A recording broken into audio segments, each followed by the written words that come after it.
Job hunting. Just hearing those words can make your stomach drop, can't it? Whether you're fresh out of college or looking for a new adventure, the process is never as simple as it sounds. It's a wild roller coaster. One minute you're up, feeling hopeful and imagining your dream job. The next you're gripping the safety bar, bracing for the next twist. Then suddenly you're plummeting after a "thank you for your interest, but" email. It's like the bottom drops out and you wonder if you'll ever get off this ride. The competition? Fierce. It's like musical chairs with 1,000 people and only 3 seats, one already reserved for the boss's nephew. Every application feels like a lottery ticket. And the odds? Well, let's just say you're not betting the house. You polish your resume, craft the perfect cover letter, and send it off. Then wait and wonder if it vanished into a black hole. You refresh your inbox so often you start to think you might break the internet. Meanwhile, your aunt keeps asking for updates, your friends post about promotions, and you're just trying not to list binge watching as a skill. Social media becomes a highlight reel of everyone else's success, and you can't help but compare. It's a mental marathon. Uncertainty, pressure, and learning to answer, "What's your biggest weakness?" without saying, "This interview." Every interview feels like a pop quiz you didn't study for, and the stakes couldn't be higher. If you're on this ride, you're not alone. We're all screaming on the inside a little, but we're also cheering each other on, swapping stories, and finding humor in the chaos. Because at the end of the day, the view from the top, when you finally get that offer, is worth every twist, turn, and loop along the way. So hang on tight. The ride might be wild, but you're going to make it. You find the perfect job, spend hours on your application, hit submit, and then silence. Welcome to the application abyss, where your resume might be read by a robot or lost in cyberspace.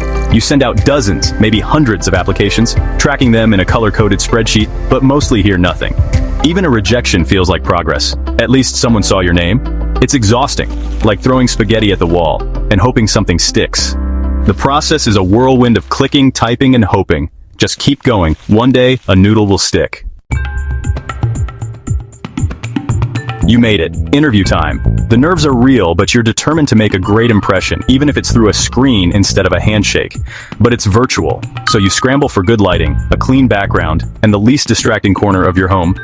You stack books to get your camera at eye level, and double-check that nothing embarrassing is in the frame. And of course, you hope your cat doesn't photobomb or your dog doesn't decide now is the perfect time to bark at the mailman. You test your tech, audio, video, Wi-Fi, over and over, but the second the interview starts, your screen freezes, your voice turns robotic, and you're left waving helplessly at a frozen image of your interviewer. You smile through the chaos, pretending it's all fine while frantically clicking buttons, hoping to unfreeze your face before they think you've disappeared. You've memorized the company's mission, the founder's dog's name, and have stories for every question, yet your brain blanks on your own name.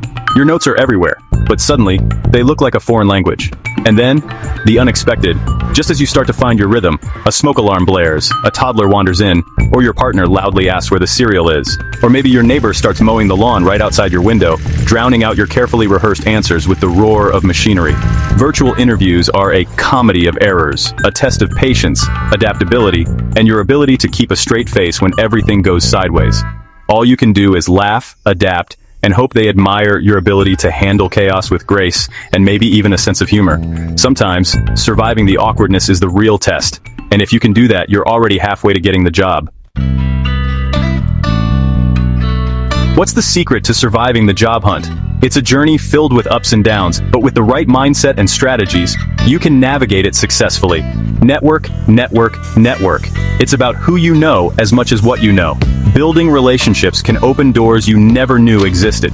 Treat your search like a job. Set a schedule, stay organized, but take breaks to protect your sanity.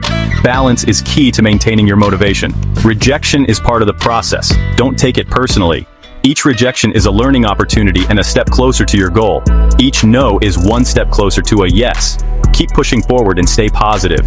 Focus on jobs you're genuinely excited about. Passion and enthusiasm can set you apart from other candidates. Quality beats quantity every time. A well-crafted application can make a significant difference. Tailor your applications for roles you actually want. Your passion will show. Employers can sense genuine interest. Stay resilient, be kind to yourself, and remember, your mental health matters as much as your resume. Self-care is crucial during this time. Celebrate small wins and don't lose sight of what makes you unique. Every achievement, no matter how small, is a step forward. The right fit is out there. Keep going. Your persistence and hard work will pay off in the end. It's tough, but there's hope. Some industries like healthcare and tech are booming, and remote work has opened up a world of possibilities. You're no longer limited by geography. You can work for a company across the country in your pajamas. The key is persistence. Every application and interview is practice, making you stronger and more confident. Celebrate every small victory. A reply, a second interview, or just nailing your Zoom background. Progress is progress, even if it's slow. Be proud of your resilience and courage. The struggle is real, but so is your strength. You've got this. Now go get 'em.